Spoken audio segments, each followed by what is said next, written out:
we've been talking about the way societies form.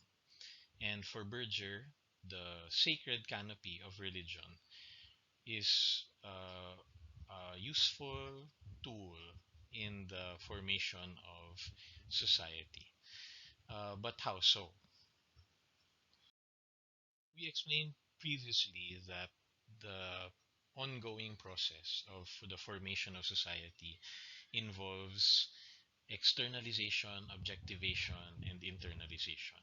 Externalization is the accretion of performances that lead to the formation of a culture, which eventually becomes objectivated in the sense that it seems to be an independent structure, not created by human beings.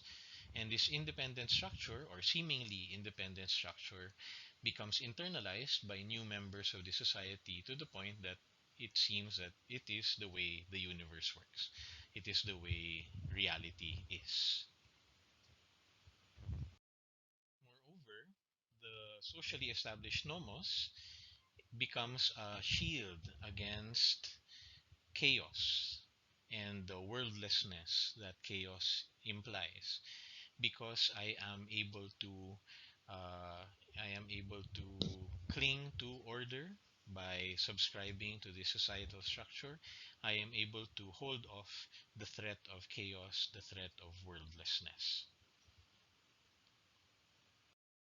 Now, Berger said that eventually the institution becomes so independent that the law, which was really constructed, becomes or takes onto itself the status of a cosmic reality. It is the law not just of the institution, but by the law of the universe, the law of the cosmos. And the reason this happens is because of religion. Berger defines religion in this way. Religion is the human enterprise by which a sacred cosmos is established. Religion is cosmization in a sacred mode. What is sacred? A quality of mysterious and awesome power other than the human being and yet related to him, which is believed to reside in certain objects of experience. So, one thing we will see in the subsequent slides is that there is a projection that occurs in religion, according to Berger, that the laws that are constructed by human beings, the structures that we build over many, many centuries, are then projected on a universal cosmic scale so as to seem to be reflections of a divine law, a law of a mysterious and awesome power, which we call the sacred. Now, what is important about the sacred is that human beings understand the sacred as being other, different, and yet related to humans. The cosmos posited by religion transcends and includes the human being. The sacred cosmos is confronted by the human as an immensely powerful reality other than herself. And yet, this reality addresses itself to her and locates her life in an ultimately meaningful order. What does this mean? It means that in the way religion presents itself, suddenly I am connected to a higher power that somehow is able to relate to me. Uh, and so I become part of that order of the universe, but at the same time, uh, I am able to relate to it in a personal way.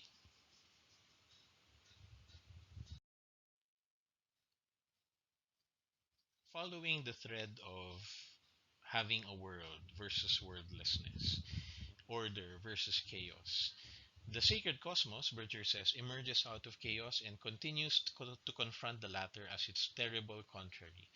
The sacred cosmos, which transcends and includes the human person, provides the human being's ultimate shield against the terror of anomy or worldlessness.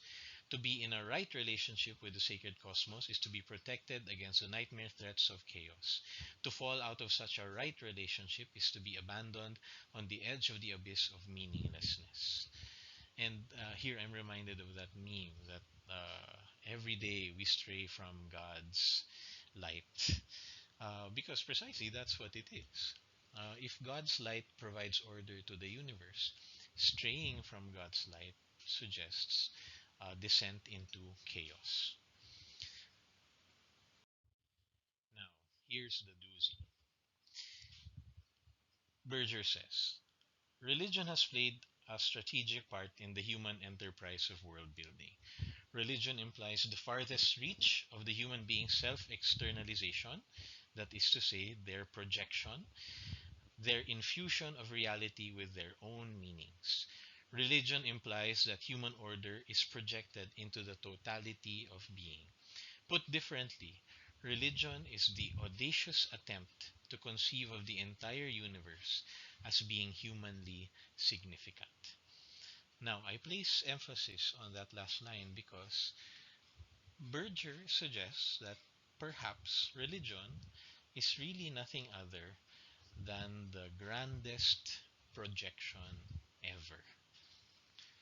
Imagine the universe cares what happens to you. There's something about that borders on delusion.